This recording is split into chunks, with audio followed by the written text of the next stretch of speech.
Good evening, everyone. So, while we wait for other people to join, let me just introduce why we're here today. Good evening. You're all welcome to today's live session. And this session is actually dedicated to fathers. And, one of the things I say when I do my trainings, when I have the opportunity to either counsel or train parents, especially fathers, is that when you're providing your child with the basic amenities like feeding, school fees, buying of clothes, toys, or even providing shelter, these are just the basics, right? And for you to be a present father, for you to be a father that is relevant in the lives of his children, you have to do much more than that. And your role as a parent, especially as a father, is much more than you just providing the basic, just much more than you providing food, shelter. Anyone can do that. I tell parents that a sponsor that goes to the motherless home and provides them with food and all that is not taking the role of a father or taking the role of a parent, but that is the job of a sponsor. So, as parents, especially fathers, what are the things we need to do? What are the ways that our being present in the life of our children will become impactful? Today, I have someone that will be talking to us. Let me invite him on. I have someone that will be talking to us today about, let me see, a minute. Okay. I have someone that will be talking to us. Hello, Mr. Chris. Hello. Is someone that you need to listen to. Is someone we all need to listen to. So you're welcome on, but I just want to go straight. I don't want us to waste time. So I'll just do a brief introduction. He's a father. He was meant to be here last week, but something happened that that made him not to be here. So he's a father, he's a husband to a wonderful woman that I know online, and he's also a family life coach. He is a therapist and he's a US certified life coach. He's also known as the marriage mechanic. That sounds very, very different from the normal marriage counselor, marriage therapist. You call yourself the marriage mechanic. He's Mhm. also a mental health first aid practitioner and a mindfulness coach. Oga, you're wearing so many caps. But for today, for today, he will just wear the cap of a father. He will just wear the cap of a family life coach. And maybe once in a while, he might chip in the cap of a marriage mechanics. So let's start with the marriage mechanics. Where did you get that from? Okay, so I got it actually while I was in the US.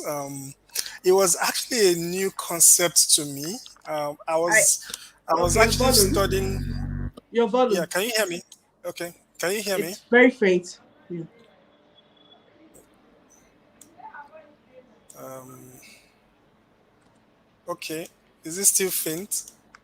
It's a bit faint, but you can continue. Okay, all right. Let me take off the earpiece and see. Okay, can you hear me? Can But you you hear me can hear now? me clearly, right? But I can't hear you. Let me see. Can you hear me clearly?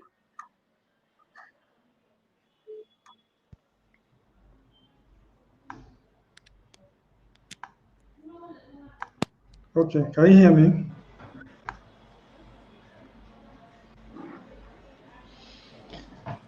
Something is wrong. Just give me a minute. Let me change my.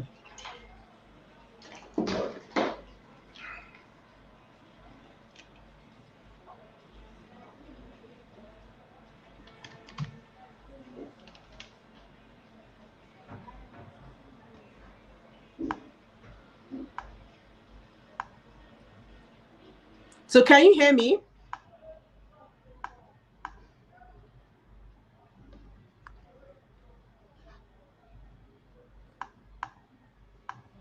I'm not sure why you can't hear me. Can you hear me now? Can you hear me? A bit faint. Okay.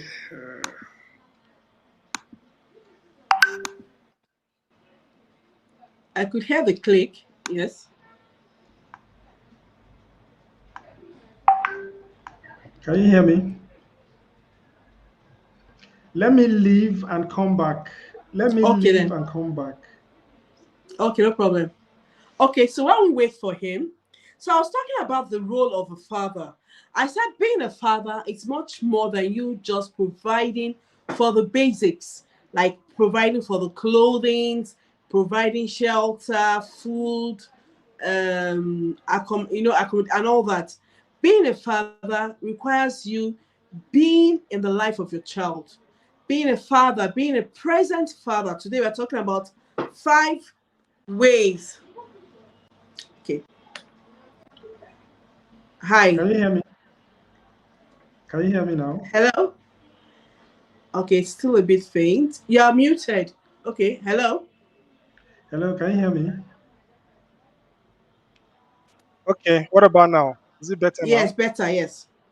Okay, it's louder now. Yes, it's louder. Yeah, thank you. Awesome. All right. So you were Okay, talking so about how you got the name yes, so Marriage Mechanics. yes, so I was living in the US at that time, and I was surfing through the internet about some courses that I wanted to do, and I just stumbled into this course that was developed by the University of Utah. And it was a strange concept, marriage mech, and I was like, okay, what is this about? It's still around the family life coaching practice, but then it's just focused on ensuring that you help build and repair marriages, and repair relationships, basically. Okay. So I was like, okay, this is an interesting concept. Let me go for it and just do it. So that was how I went in for the course, did the course, and that was Okay, how I so became a I marriage barely mechanic. heard you. The line is your audio is still very Oh, faint. really? I barely heard you, yes. Oh, okay. Oh. Just hold on.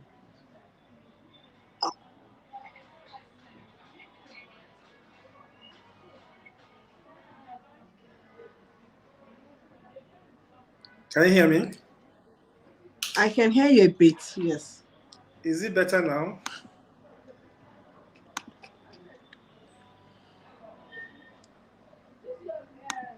Is it better now? Just a bit. Okay. Or should we do this on Facebook? Hi. Hi.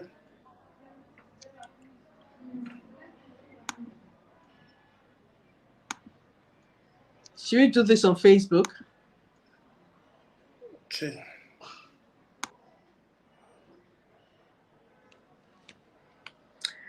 Okay, so as I was saying, I guess it's having a bit an issue with his audio, so he's trying to fix it. So I was talking about the role of a father, and I said being a father is much more than you providing food, providing the basics for your children. What we need to know about? Okay, it's back. This should work. Hello, This should work. Can you hear me? it should work now, right? Yeah. Is it working? Can you hear me?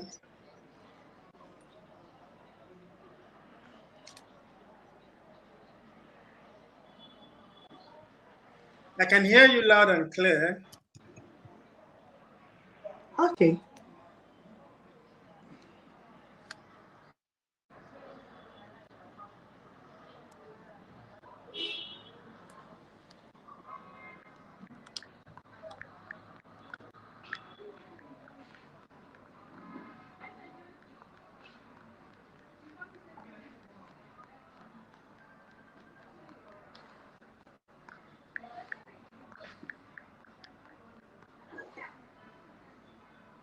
I can hear you. Very well.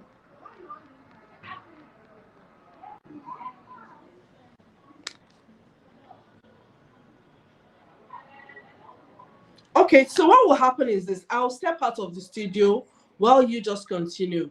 So today we're talking about the 5 ways being a present father can impact the development of your child. So, Mr. Chris, I think you should just go ahead and I'll join you when you're almost done. Thank you so much. Okay. All right. Hi, everyone. How you guys doing? Thank you, Lotuin, for this opportunity to share your platform and to just share my thoughts about how being a present father can actually help the development of a child. So it's actually very important to understand something, that being a present father is one of the greatest gifts that any father would give to his child. Being a present father is one of the strongest ways of helping a child develop into a whole healthy adult or a whole healthy child. So, one of the things that we've come to find out about the impact of the lack of fatherhood or fathers in the life of their children is that those children do not grow up with that authority figure in their lives, number one. Number two, they don't grow up with a lot of healthy traits and values that they actually could have picked up from one of the most influential persons in their life, which has to do with the father, and because of that, most of the times, especially the boys who do not have fathers in their lives or who do not have fathers that are present in their lives, they end up becoming very violent. A lot of them, most of the times you find that most of the cases of rape, most of the cases of young men who are in prison, most of the cases of abuse and all of that, you'd find out that these young people who have grown up to become this type of adults were children who didn't have fathers present in their lives. We cannot actually underestimate the power of fatherhood, being present in a family. And that's why if you look at certain societies, for instance, one of the ways to break down a race, one of the ways to break down the power of an ethnic group is to target their fathers.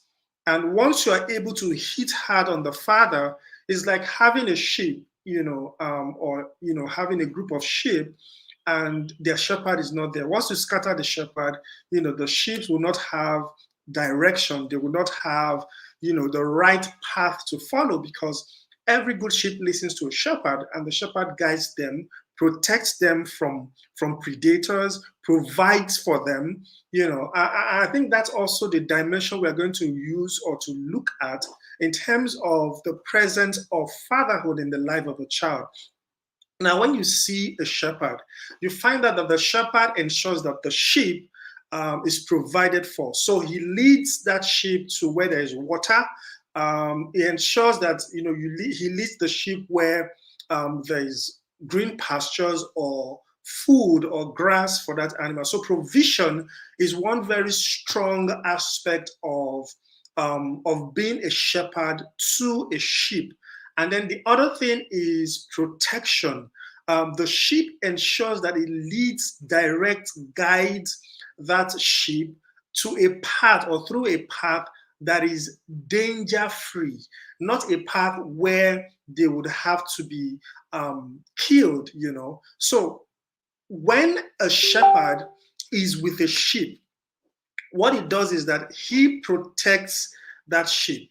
He's there to guide the sheep. He's there to be present and to push away every predator that is around. What happens in the life of a child is when a father is not present, there is no direction for that child. There is no protection for that child. There is no provision for that child.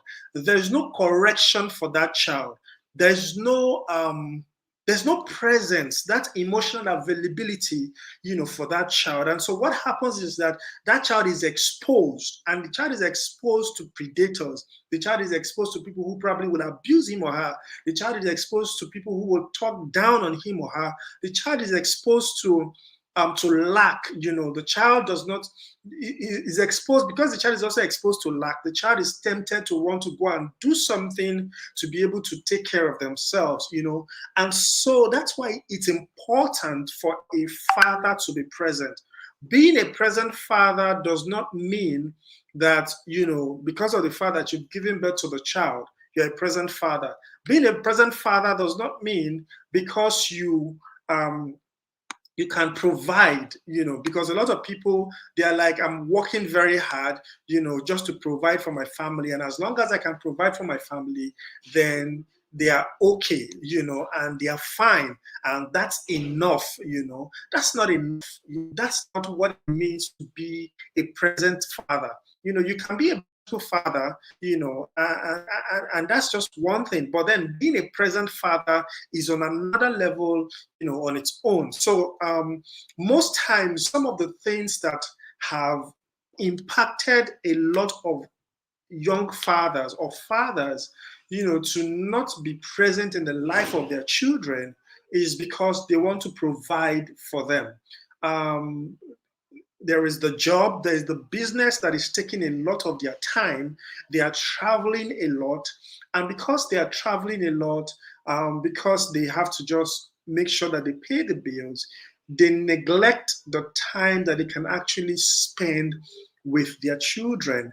And because they neglect that time, if you don't train your kids, or if you're not present in their life, someone else will, and then it's important to understand that when you are not there, the right type of value and the right type of instructions that you want to pass across to them, or principles that you want to pass across to them to help them become the kind of person you want them to become, will not be there. So it's important to be that person or that father who would be present.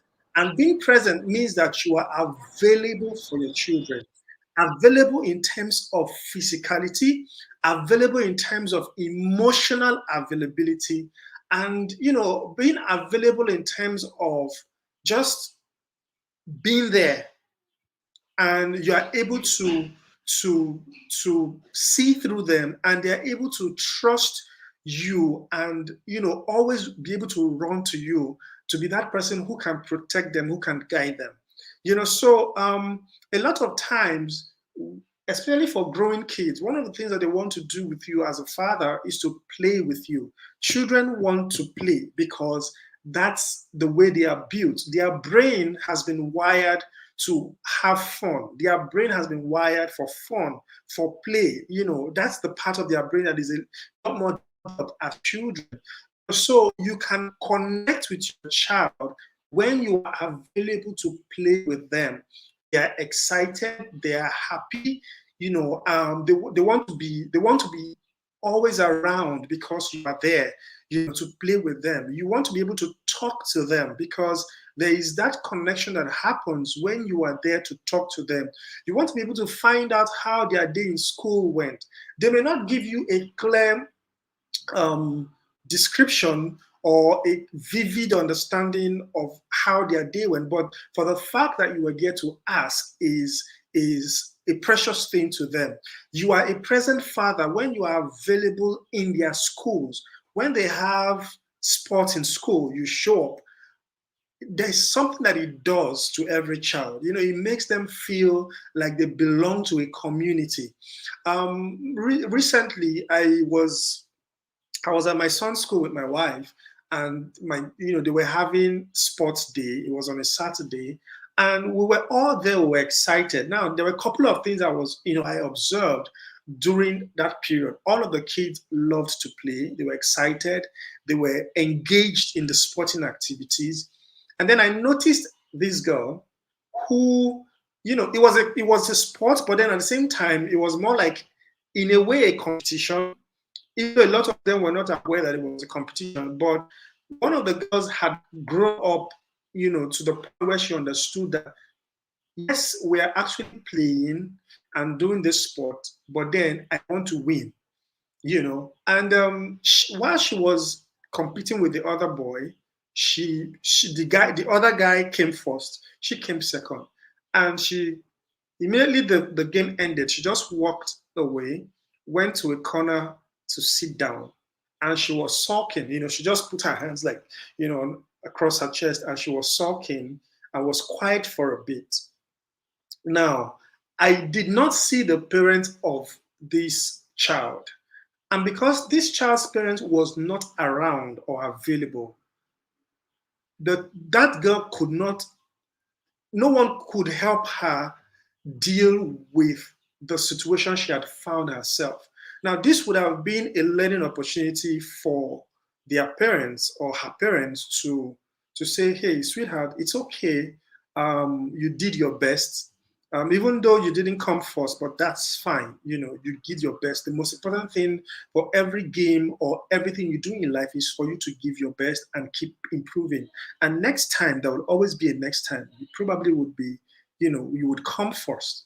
Now, that would have helped that girl to feel better about it and to learn about failing, that failing is not the end. Failing is not bad. Failing is part of life's process. You know, I showed my wife, you know, while she was sucking, I told my wife, I said, this girl's parents are not here. They would have helped her to better handle this situation.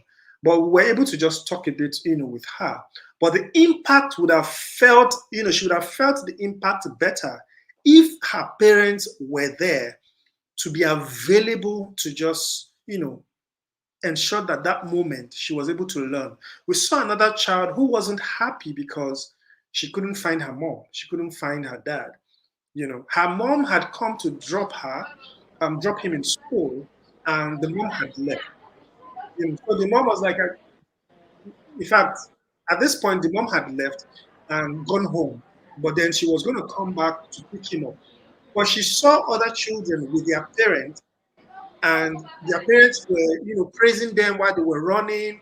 Their parents were screaming and shouting and hailing, you know, while they were engaging in that sport, you know. And this boy was doing all of this thing alone without anybody. Yes, the teachers were there too, but then to, you know, scream and support. But she was looking forward to the presence of his parents, and the parents were not there. This, number one, can affect the confidence of that child because a present father or, you know, would be available to help reinforce, you know, the situation at that point, would have helped to reinforce the confidence of that child, to boost that child's confidence. Because when they're engaging in that sport, they need confidence to push. They need confidence to keep doing what they're doing. They may be thinking, it looks like I'm failing or it looks like I'm not doing well. But when they see their mom or they see their dad screaming and shouting, and it boosts the confidence of that child. It's that availability that every child needs, you know, their parents to, you know, to be there for them.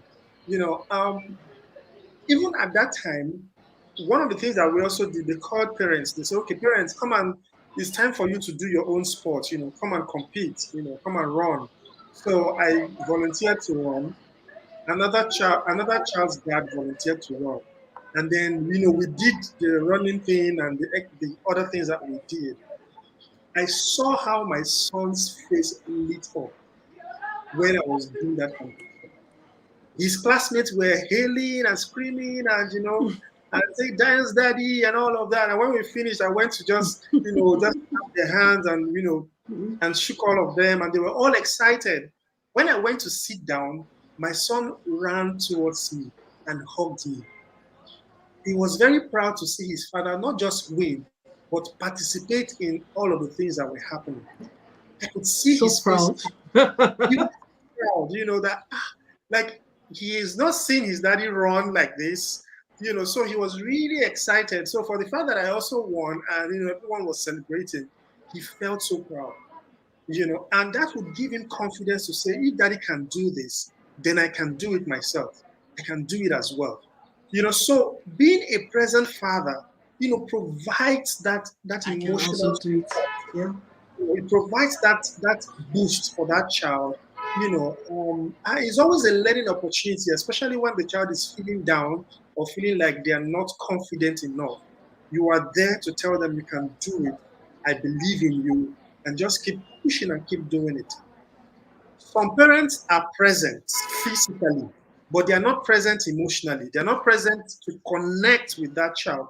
So they are always with their phones. The child is saying, Daddy, I need you to do this for me. Daddy, I want you to do this for me. Carry me, do this. And you're saying, no, no, no, just hold on. Hold on, I'm busy, I'm busy. And when you are doing that, they are always seeing that. And for them, they will interpret it as, you don't have my time. you know. There are times also when I'm working and some days I work from home and my son will come and say, Daddy, I need you to do this for me. I need you to do that for me. First thing I do is so that I'm available for him. I would look at what he's asking me to do for him. And I can connect with him to say, oh, you want me to do this? Oh, I see. Okay, if I'm going to do it, I have it, that's beautiful. But, that is a little bit busy right now. Just give me a few minutes. I would round up and then I would, work on it with you. So that he also understands that he should respect people's time, number one. Number two, that doesn't mean that is not available. And there are times when, if it's not really, what I'm doing is not really super urgent, I close my laptop and I focus on him because that shows that, okay, daddy is always available for me. And the point is not even just the things he wants me to do, it's for tomorrow's sake. He's growing to understand that he can trust me. He's going to understand that he can depend on me, that I can be reliable, so that when some things begin to happen in his life, he knows that he can always be confident enough to come to me and have access to ask questions, to have or seek direction. And that's one thing about fatherhood, access. Fatherhood is access. If your child cannot have access to you on an emotional level and can connect with you, then there is a problem. So they should be able to connect with you, and have that access, with you. That's one thing. So first of all, it's important to understand that being a present father will help boost the confidence of your child. They will grow up with a healthy self-esteem. They grow up with a healthy self-esteem. That is really very important because children try to mirror their fathers. Children try to mirror their fathers. They want to, you become a symbol or a model for them to want to become. And because you are that person who provides, who is like that mirror for them. Anything they are doing, they want to do it, just to become like you. And the more they feel like they're like you, the more they grow in terms of their self-esteem and self-image. Now, when you are the father who is always available, you will know when that child's self-esteem, self-image, or self-confidence is negatively being impacted. You will know when that child is not there, as compared to what a healthy self-esteem could be like. Because sometimes they will come to you and they will say, Daddy, I don't think I'm that beautiful, or I don't think I'm that handsome, or someone said, I'm not that beautiful, or I'm not that smart. That's a learning opportunity. That's a teaching opportunity for you to say, no, you are the most intelligent boy I know. Because your words are the most powerful in the life of a child. The father's word is the most powerful. So if the man can be available to know or to see those signs, and you are able to now use the right word to build that child up, that child begins to grow up with a healthy self-esteem. And when that child goes out and someone says something that is different from what his daddy had said to him, he will say, no, this is not what my daddy said. Some teachers can be funny. They probably will even, especially the unprofessional teachers, they may say something that you're not smart or you're this, you're that. He will say, no, my daddy says I'm the smartest in my class. He would, or that child will oppose what that person is saying, because you are the highest authority in their lives. You are the most influential person in their lives. So they will hold your word more than what the teacher says. But if you are not an available father, if you're not there, if you're not present in the life of that child to be able to help push or boost or build that child's self-image, self-esteem, if the teacher is the person that has the highest or the strongest influence over that child, when the teacher says something that is negative, that breaks down that child's self-image or self-esteem, that child will accept it. That child will believe it. And that's what that child will work with. But because you are the strongest influence, you are present, you can see and identify when there are weaknesses, and you can actually fill up those gaps. That child will grow up having a solid self-esteem, having a solid self-image. Being a present dad also shows that, or for the child, what it does for the child, it makes them feel loved. Love is like the strongest weapon or the strongest tool you can actually use to develop a child. And time is an expression of love. When you are available for that child and you spend your time or invest your time with your child, what that does is that it makes that child feel loved. Children interpret the time you spend with them to talk, to play as love. And they begin to grow to understand that they are being loved.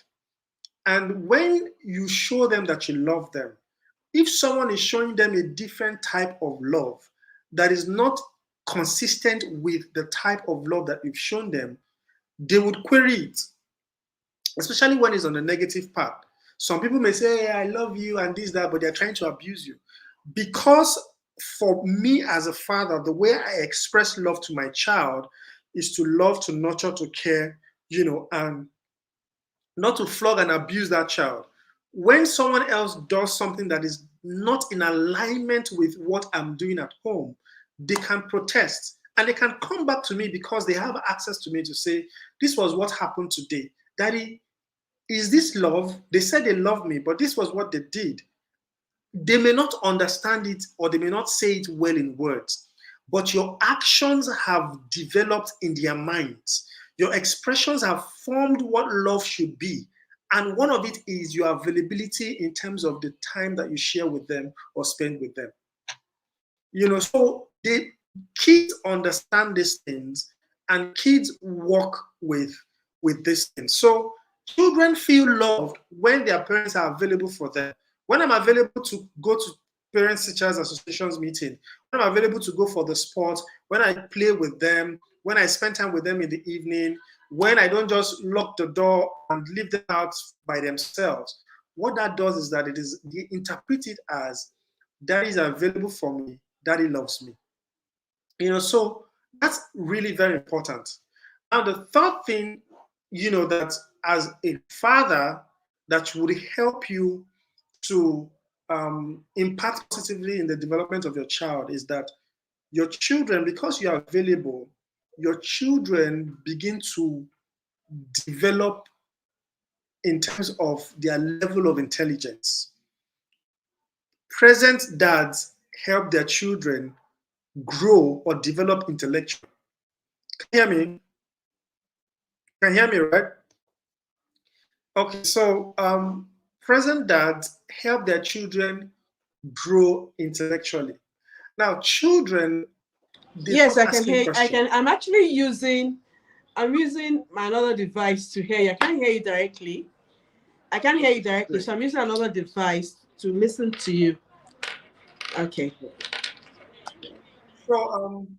So children, one of the things that children, one of the characteristics of children that are growing up is their inquisitiveness. They want to know things, so they're eager to want to find out things.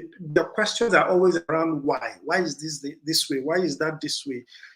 So when kids are always asking questions, it means that they need an adult who would answer those questions. So whenever you are around or you are available, and they can always come to you to ask you questions. They may be watching something on TV or reading something in a book, and then they come to you and say, Daddy, what is this? What is that? What is this? What is this? What it does is that they are providing, or your availability provides them the opportunity to learn. And so they will become more intelligent and smarter than the other kids, because as they are asking questions, you are answering. As they are asking questions, you are providing answers to those questions. And children are like sponge. Once they hear something from you, they take it and they keep it. So if you're not available, they have questions. They don't know who to ask, or they don't know, who to go to ask. Because you're not available, they may even take it to school and they will ask their mates. And when they ask their mates, of course, have less knowledge about it, inferior knowledge about it, misleading knowledge about it. And because they have misleading knowledge about it, they would always provide the wrong answers for that child. And the child, of course, the intelligence level is not growing. And then the child is getting a different understanding about some of these questions. For instance, a child who is growing and then begins to ask questions about sex, a child will come and say, okay, daddy or mommy, how did my 6-year-old came one day to ask a question. He was asking his mother, I was like, mommy, how did my twin brothers enter your stomach? Because he was around almost 3, so he saw my wife grow in terms of her tummy, so, and then she would be asking questions, my wife would be answering, and he got to know their names before they were born, so relating with them. He was relating with them as humans and all of that. So he asked that question to say, how did my brothers enter your stomach? Which means that was also how I entered your stomach, and that was how you gave birth to me. So this is an innocent question from a 6-year-old, who is just being curious. Is because his mind is working. His brain is trying to find answers. He's seeing things that he doesn't understand. If you're not available to provide those kind of answers, this borders around sex education, for a 6-year-old. So a lot of times, a lot of parents think that the child is too young to be taught sex education. No, there's age-appropriate sex education that needs to be provided for the 3-year-old, the 4-year-old, the 5-year-old, 6-year-old, up to to when they are adults. So that's sex education. So, and also there are things that a father would appropriately communicate that the mom will not appropriately communicate. And because I'm the strongest influence in my son's life, I can actually talk to him in a way that he understands, and then he can get that information. But if I'm not there and his mom, did not really communicate it, or she communicated it from a female perspective, and she goes to school and she asks the same questions to, her friends or his friends, they will also provide the type of understanding that they also have. And that understanding or the knowledge may be inferior, and it will not help that child. So a child will know, improve, increase in their intellect when they are curious about things, and there is an available father or adult who would show that understanding and be able to really communicate the right answers that will help that child understand. So the more they do that, the more they build their bank of knowledge and understanding. So that's very critical. Now, one other thing that being a present dad does to a child is that you become a model for that child. Personally, I want my son to be better than me in a lot of ways, but then I'm a proud model for him. I want him to rise, grow, become a better human being than I am, but I'm a proud model. I can say, yes, if he can become like me, he's okay. He's okay in this life. If he can become like me, he's great.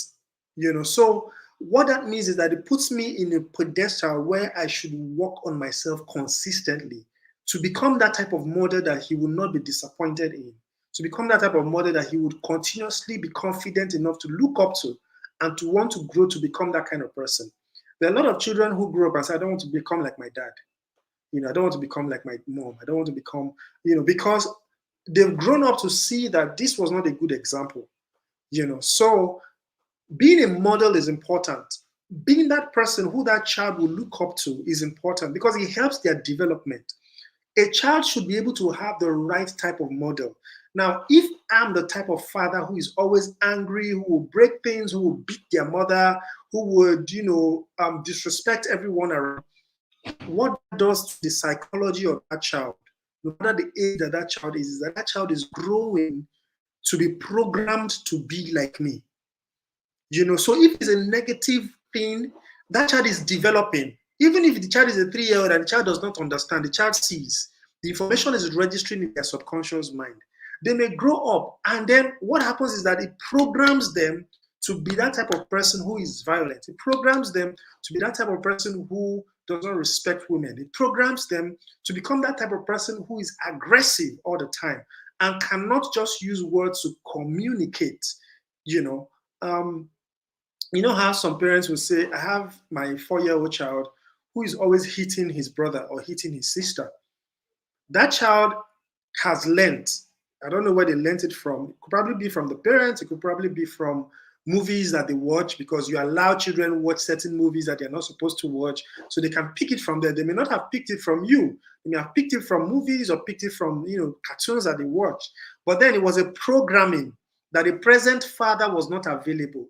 Being present in the life of a child is very critical, because you have to watch all the cartoons they've watched, or they're going to watch, in fact. You have to watch all the, if you allow them watch TV, before they watch that thing, you have to watch it to know if these values that these cartoon or media organizations are portraying, if they're in line with the family value that you are building. Because a lot of times parents are not available. I don't have time. Just put cartoon. In fact, if I put cartoon for them, it gives me free space, because they will focus on TV and they leave me alone. I can have a breather and I can, be by myself. Then what you're doing is endangering those children. They are being programmed by the media. And so children will pick up violent attributes and character traits from the media, because you were not available to supervise things that they ingest or they take in. You were not available to there are some things that we don't watch in the house. And if, for instance, it was put into the cartoon as we're all watching it, even if I'm not in the sitting room, maybe I just went into the room or I came to the office to work, my son will come to me and say, Daddy, they are showing this. Can I change it? Or can I turn it off? Because he has been programmed to know that there are certain things you don't watch in this house. This is not part of our value. So he already now knows that. So it's important to be available for them so they can actually look up to you. That's what we're talking about initially. For them to be able to be that model that they can actually look up to and be proud of. Children want to be proud of their parents. Children want to be to say, I want to be like daddy tomorrow. Actually, I want to be like daddy when I grow up. If they don't have a model, they would feel their development process will not be complete, because they don't have somebody to call that if you're not available, you're not present. They don't even know you. You go to work in the morning, before they wake up, you've disappeared. When you come back, it's at night. They can't connect with you. So they can't even say, I want to be like my daddy. I don't even know what my daddy does. I don't know the type of job that he does. I don't even know how to even connect with him. So children need that model. They need that person who they can actually look up to. And fathers are the most influential. Fathers are the strongest influence that a child would have. And then number 4, it's important to understand that a father helps to develop the value system of a child, which helps to form the foundation of their attitude and their character. And so that gives them or places them in a dimension of life where they have the right type of perspective to life. Children grow and they learn. They learn very quickly. So when you are conscious of the type of values that you are transferring to them, it helps to form the character traits that they have. It helps to form the attitude that they have. If the value system at home is we love each other, or we love one another at home. We care for ourselves. We are there for ourselves. We pray all the time for ourselves. We work together as a team to take care of or clean the house. Now, these are different value systems. We talk nicely and politely to people. You know, we talk nicely, or I talk nicely to my brothers, and they talk nicely to me as well. And when you find out that as we all build this relationship at home, now children learn, like I said, when you see that they all build these relationships at home, what happens is that they begin to imbibe this value system. And when there's anything that is wrong or different from this value system, they will pick it up. So let me give this instance. There was one day, so our first son was in our room. He was on the bed, he was trying to draw some stuff. And then my wife and I, we had, you know, we had this disagreement about something. So she was expecting me to do something, and okay, I think we were supposed to go out or so. She had planned her day. You know, women, you guys know how to plan your day, plan things. Even before we wake up in the morning, you've arranged yourself. For us, once we wake up, that's when we are thinking, okay, I'll do this. And we do it as it comes, in fact. So my wife and I were different in that regard. I can just stand up now and decide that, okay, I'm going out. I didn't plan it in the morning. I can just say, okay, I'm going to see this person. I didn't plan it. But for my wife, she tries to plan her day. So this particular day, she had planned that we're supposed to go out at 2 p.m. at a particular time and all of that. But then I don't know what happened, but I think I forgot, and then I had another appointment, blah, blah, blah, and all of that. And then so we were just, talking, and she was trying to let me know that she doesn't like this thing, and then, it's spoiling her day and it's scattering her plans and all of that. And of course, it was a conversation that was not entirely smooth, And so my son was looking at her. The next thing my son said was, "It's not good to fight." And we turned and looked at him. I said, "Oh," so my wife was like, "Oh, baby, no, we are not fighting. Daddy and mommy just has some disagreements, and it's okay to have disagreements, but then while you are talking about it, you are not disrespectful to one another." So that was also another opportunity to talk to him.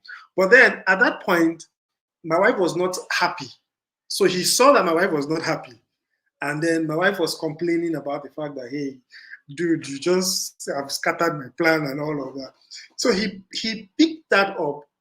And it was because we've always taught him that it's not good to fight with people.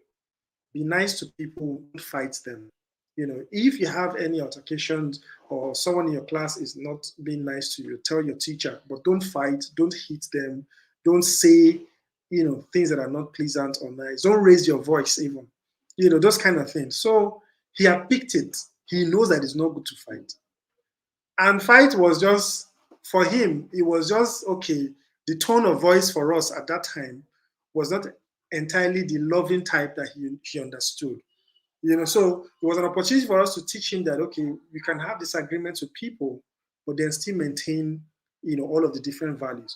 So children, what happens to a lot of relationships, marriage relationships, is that most of the pain, most of the sorrows, most of the breakups, most of the negative things you find in marriage, it boils down majorly to a lack of character or a deficiency in a character trait. So most marriages is a character thing. If you train your child well and they grow up to become healthy adults with good attitude and character, they stand a better chance of building a better or a great relationship, especially if they might get married to someone who has the same character traits or who have good character as well. So it's important to understand that the values that we try to place in our children, the principles that we transfer to them, because we are available to do that, helps them to develop into good adults with less character issues and less baggage. Children grow into adults with a lot of character flaws. They are easily angry, they break things, disrespectful, because they saw their parents do these things. And because they saw their parents do these things, or they are exposed to these things, they didn't develop good traits and good character and attitude that will help them push forward in life. Skill, talent, gift may get you to a certain level, but it is character that sustains it. You may be handsome and beautiful, you get a beautiful wife, or rich and get a beautiful wife. It's character that will sustain it. If you don't have the character to build a good relationship, you won't sustain it. You can be successful in your business, character will sustain it. So character is not something that you have as an adult. It's something you develop as a child. And when you have available parents, they will help you develop it. And then the last thing is to have the right perspective to life. People have different perspectives. Of course, if you go on social media, you find out that the way people respond to certain things show disrespect. It tells you where they are coming from. It just tells you that there is a problem here, a fundamental, foundational problem, and it boils down to the family. The way people relate on social media tells you where they are coming from.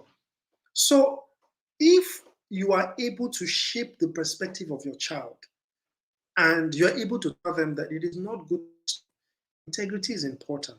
If you're a group of people engage in stealing what does not belong to you, when they have that perspective to see that as a human being, I have a responsibility to add value to the world.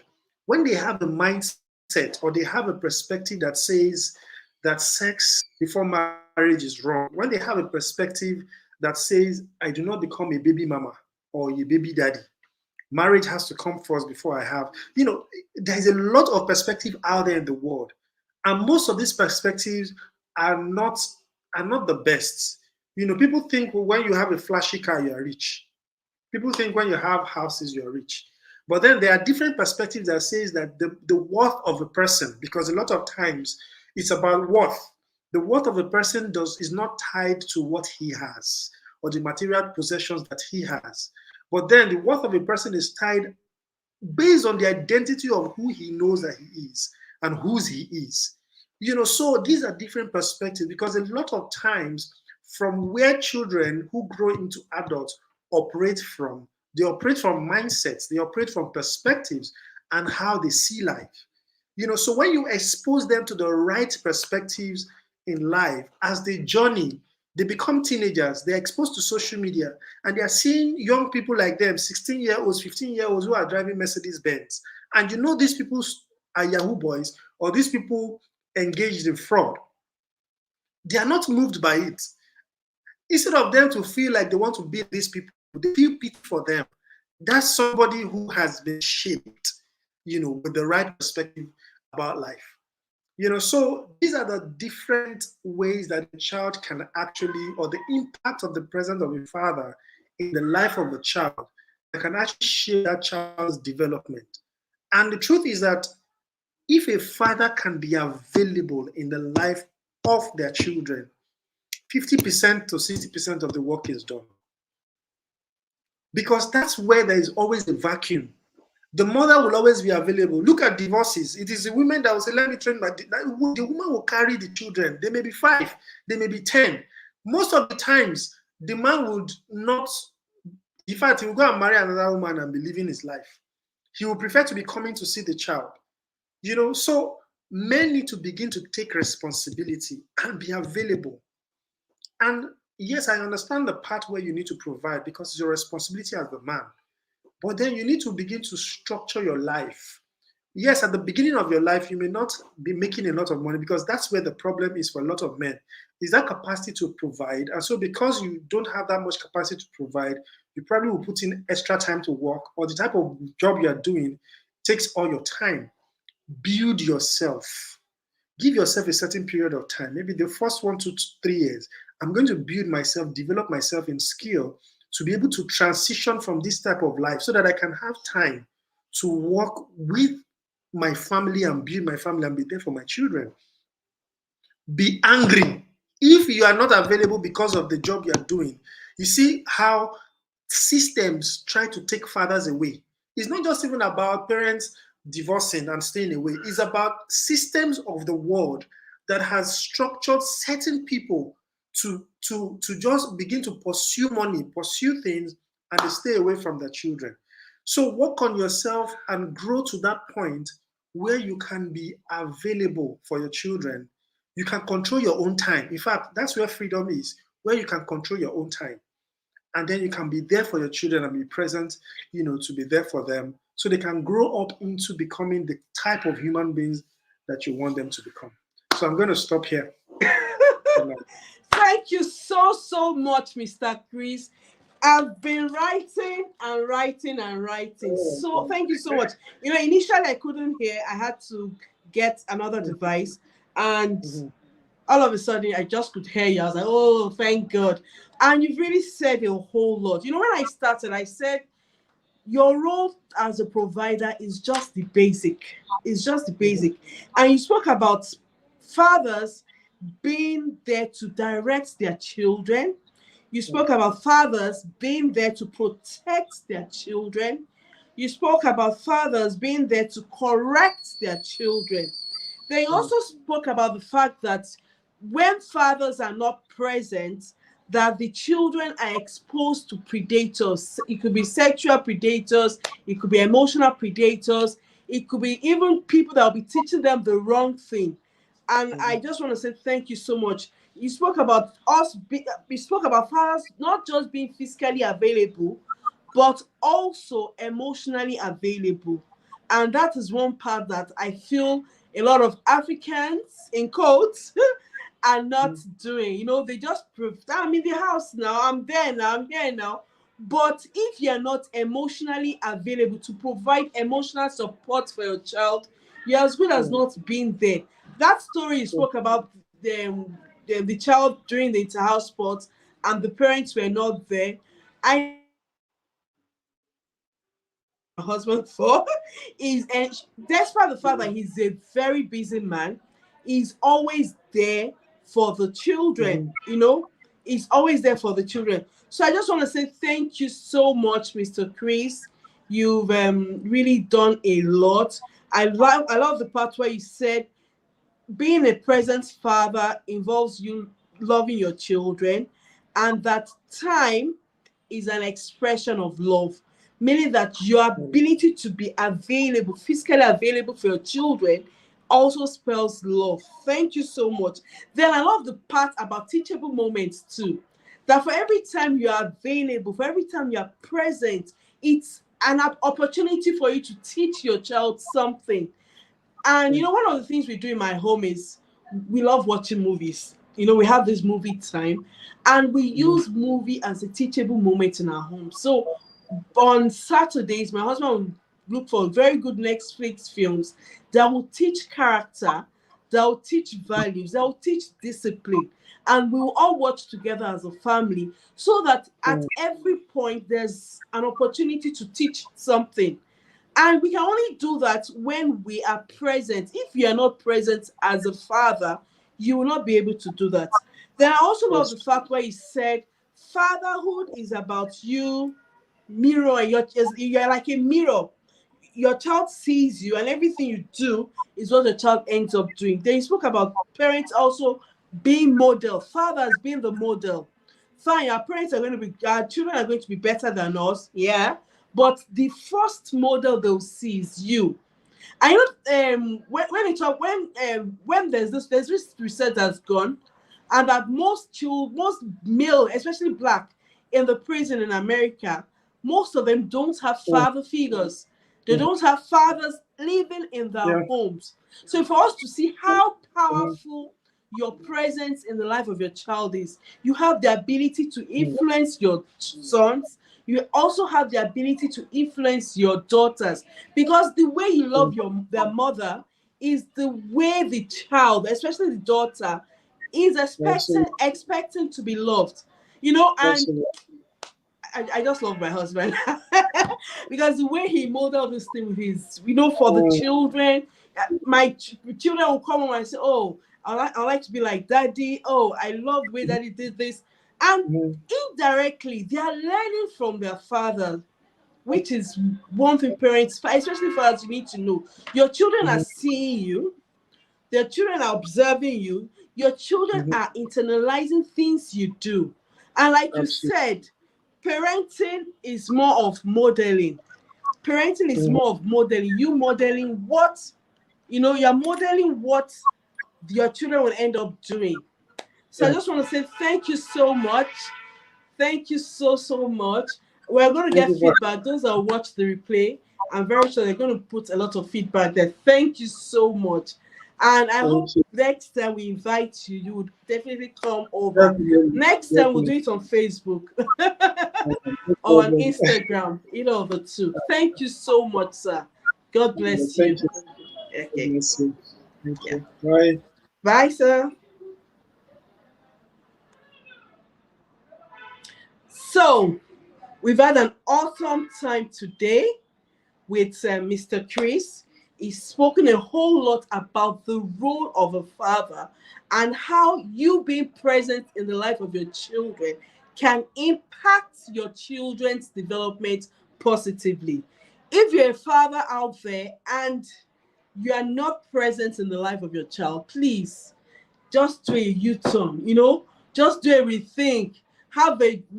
Just change, please, because your children, your boys and your girls, they need you in their lives and they want you to be present. They, especially girls, they love their father so much. And it's the way you love their mom, is the way they would, you're modeling love. So if you're a father that is always beating the wife, guess what will happen when your daughter is out there and someone is molesting her, treating her wrongly? She won't see anything wrong in it. She'll say, after all, that's how my dad beats my mom. So please, fathers, let's take our role seriously and let's do what is right. Thank you so much, everyone. So next week is another week. We're going to have another guest who will come and talk to us about another interesting topic. Have a nice day. Bye.